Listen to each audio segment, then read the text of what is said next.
The Chiefs activated Josh Gordon from the practice squad yesterday, meaning the veteran receiver could play this Sunday night against the Bills. Gordon hasn't played in an NFL game since 2019 when he was with the Seahawks most recently. So, Shannon, how much will he help Patrick Mahomes? I'm not counting on much. I don't think they should be counting on much also. Skip, at some point in time, I understand he's only 30 years of age, but when you play as sporadically as he played over the last 6-7 years, Skip, how can you continue to perform at an elite level? Yeah, I understand what he was once upon a time. He was arguably one of the best receivers in football. But that was many, many, many years ago. 2013. And he hasn't played consistently since then. And so for them to hope they could get some kind of great production when Seattle didn't get it, the Patriots didn't get it. Obviously, they didn't get it in Cleveland outside of that year and a half that he played with them. So, Skip, for me, I just don't know what they expect. I'm not counting on much. I don't really know what they're expecting, but they're trying to find a receiver to go opposite of Tyreek. They've tried Mecole Hardman. They've tried Pringle. They tried Marcus Robinson. And basically, it's a revolving door since Sammy Watkins. Sammy Watkins has been better than I thought for the Ravens because Sammy Watkins has been able to be healthy. When he was healthy for the Chiefs, he was really, really good. He was. But he couldn't stay healthy. Nope. So now they've tried Mecole Hardman. They've tried a lot of different guys. They said, you know what? What the hell? What do we got to lose? Let's try Josh Gordon. And maybe he can provide something. And maybe he can. But, Skip, it's not like I'm holding my breath expecting to see Josh Gordon do anything spectacular for them. I'm just not. So here we go again. Yes. Andy Reid is following in Belichick's footsteps or Pete Carroll's footsteps. It's the great coaches, the accomplished coach who says, watch what I can do. But only those guys can do that because no other coach, you couldn't even, the ownership's not going to even let you bring this guy in. Not going to let you. What did Tyrann Mathieu say yesterday? After he got his first look up close and personal at this kid. Oh, he's impressive. If you just look at him, he's a statue. He compared him to Megatron, Calvin Johnson. Yes. He's 6'3", 225, and he said, this guy looks like one of those kind of guys that you see two people on and you still throw him the ball. Yeah. He looks that way. I've been around him. He's now 30, so he's not a kid anymore. But he's a good guy. High intelligence. If you sit and talk to him, you're like, wow, this guy's impressive. And his physique is obviously extremely impressive. And if you get him out on the practice field, it's highly impressive. He's like T.O. He's like Julio. He's built like a Brandon Marshall. He is. That's what he looks like. All of the above. But what did we both conclude as we watched him through the 2018 Patriots season? He started looking like he was running with the proverbial piano on back, right? He did. He just looked like he was trudging through routes. He still caught a bunch of balls, and he was decent, and Brady and Belichick tried to put him in position to help them. Well, maybe, Skip, maybe he can be Sammy Watkins. Maybe, they didn't ask Sammy to get deep. They just like, Sammy, we work the intermediate. You can help Kelsey out, lift some of the... Because right now, Skip, they're a two-person team. They got Kelsey and they got Tyreek. Now, there's a hell of a combination with Pat Mahomes throwing it. But if they can just get that third guy... No, I got it. So in 2018... Josh Gordon caught 40 balls during the regular season for the Patriots, 720 yards, 3 touchdowns. It was decent. He was their third receiver. Well, if he can give them that. Okay. And then what happened? They get to the playoffs, and he checks out. And he says, I need to take some time away to work on my mental health. Well, it's just been one thing. 6 times he's been suspended. And you go back to his college days. Remember, he starts at Baylor, and it just becomes a nightmare of suspension. Just one after another until they finally just say, you got to go. You got to go. And he goes to Utah and doesn't play a down in Utah. Because he can't stay clean. And I like him, and I root for him. But after a while, enough seems to be enough. It seems like you need some kind of limit to this. But he's clean for the moment. I hope he stays clean, and I hope he's got some left in the tank.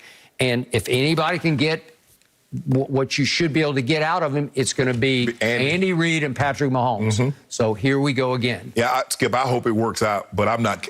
It's not like, oh yeah, I just can't because my trust has been just broken too many times. At some point in time, you just got, you know what? throw my hands up. So I'm now like you. I just sit back and wait to see if there's anything left. Right. And they're starting off with Buffalo at home. Sunday night. Sunday night, yeah. Big challenge ahead. Guys, LeBron got snubbed in a lot of categories in the NBA's GM poll. I know we've talked about that, but he was at the top of a surprising list. There is a list there. So let's talk about against the previously undefeated Panthers.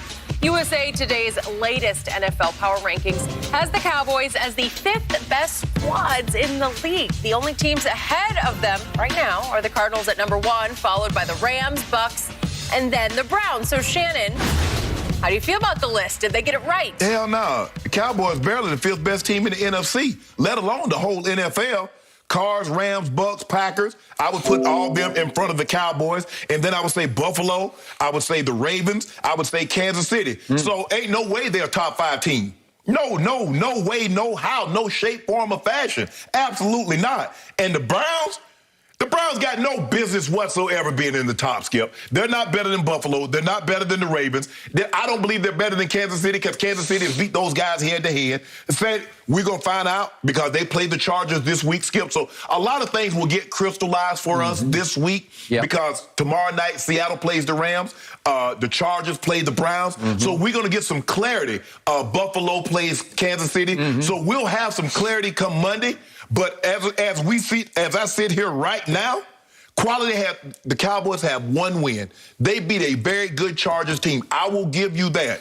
But the Eagles and the Panthers have a really good defense. You'll see it. You'll see it. Hold on. Just remember I said this. You'll see it. You know what I did? I love how you did that. You notice we're talking about football teams, and you pick a specific side. They have a really good defense. Do they have a good team? Are they going to be in the playoffs? You love Sam Darnold. You said he was the best quarterback in that draft. They got him now. You said he's had a resurgence there. I don't know.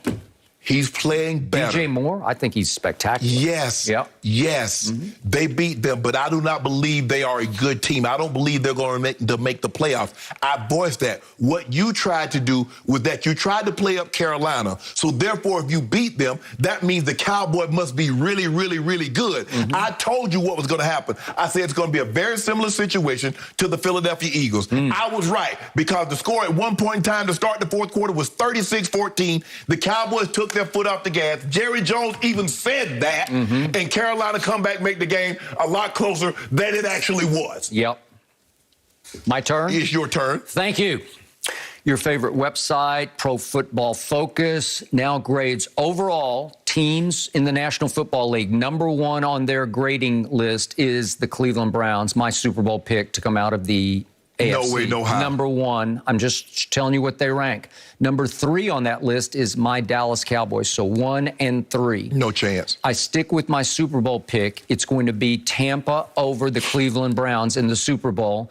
The Buccaneers obviously have gotten off to a tumultuous start because of the game in Foxborough, and they have been injury-riddled. They will slowly but surely get healthier. We're going to talk later about Stephon Gilmore is on the market. I will not at all be surprised if he winds up, thanks to a phone call from the GOAT, Tom Brady, if he winds up with the Buccaneers. And we'll see if they start to get healthier now that they got Richard Sherman and maybe Stephon Gilmore on defense. And the defense will be brought to a boil later in the season, just the way it was by Todd Bowles last year. So far, not so great for the Buccaneers. But now this brings me to my Dallas Cowboys. My eye test tells me, of all the football I've watched so far, all the teams, the team that has performed the best overall in 4 games is my Dallas Cowboys. Not even close. It is very close because the Buccaneers were at full strength on opening Thursday night. And I told you how it was so unfair to throw us after back-to-back years of missing the playoffs into the opening Thursday night game. It's usually at least a previous year's playoff team against the defending champion. But no, we got thrown into Tampa Bay. And what did we do? We almost out-goated the GOAT. We forced Tom Brady with a minute and 24 seconds left to do what he always does better than anybody's ever done it in the history of this game or maybe any game. He took his team on a drive for a walk-off field goal. It took that for the defending champ to overcome my team. And what did I come in here the next day and tell you? That was a moral victory if there ever was one, because you saw on display the firepower on both sides of the ball from my Dallas Dallas Cowboys, taking the ball away and throwing the football and scoring points. Okay, you lost a game like that, but you also won a game like that against the Chargers. Okay, well, we won it because we ran it down their throats. Skip, why does it matter how you won the game? You won it. Look what the numbers are screaming at you right now, and you say they're not even the 5th best team in the NFC. Baloney. Okay, who is tied for first in turnover differential in the NFL? It's my Dallas Cowboys with the Buffalo Bills. That's pretty good, right? Second in takeaways to the Buffalo Bills. My Dallas Cowboys, we have